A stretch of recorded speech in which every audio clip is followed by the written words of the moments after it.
Namens de Stichting Federatie Zorginstellingen heeft u een brief gestuurd aan de minister van Gezondheid. Tot nu toe is er nog geen reactie gekomen, maar mijn vraag is waarom de brief? En is er geen andere mogelijkheid om de minister te benaderen?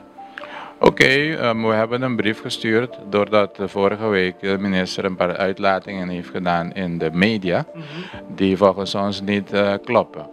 Ze heeft gezegd dat ze gesproken heeft met de verschillende individuele zorginstellingen en dat het probleem ligt bij de topinkomens, dat er een grote topkader is.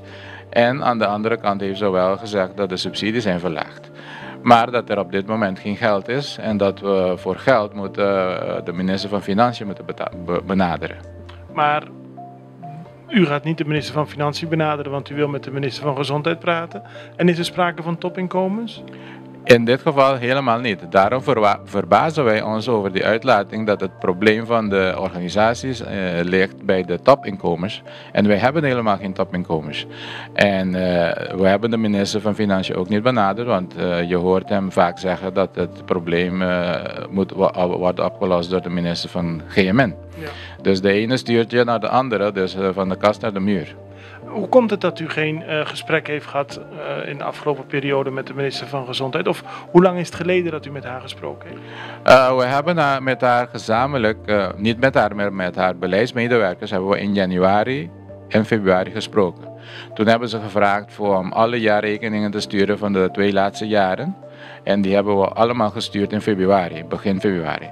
En we zouden eigenlijk na een maand zouden we horen wat de uitkomst is van die analyse. Want ze zou samen met de SWB een analyse doen over de financiële situatie. En ze zouden terugkomen met een oplossing of mogelijke oplossing. Maar tot de dag van vandaag hebben we niks gehoord. In mei hebben we weer, na veel pressie, hebben we een brief van haar gekregen, begin mei. En in die brief stond dat we eind mei een presentatie zouden krijgen van hun met de resultaten van die analyse.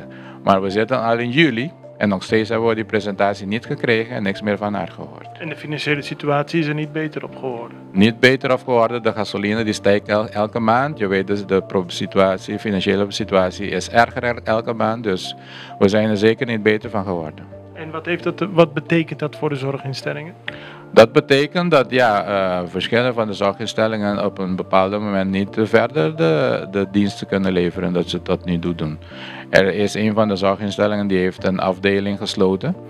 Dus je moet misschien gaan werken met minder mensen, want dat is de enige op korte termijn oplossing. En daardoor kan je niet alle diensten geven dat je zou willen geven.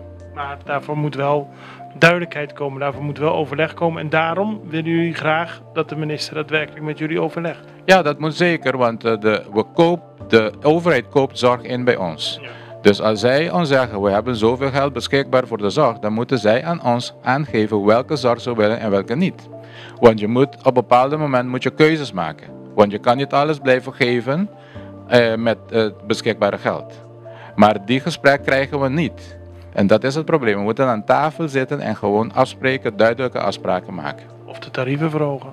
En ja, dat is wat wij al jaren hebben gevraagd. Want het is logisch dat een tarief die 20 jaar oud is, geïndexeerd moet worden op de een of andere manier. Laten we hopen dat de minister dit ziet en contact met u opneemt. Dat hoop ik ook. Bedankt.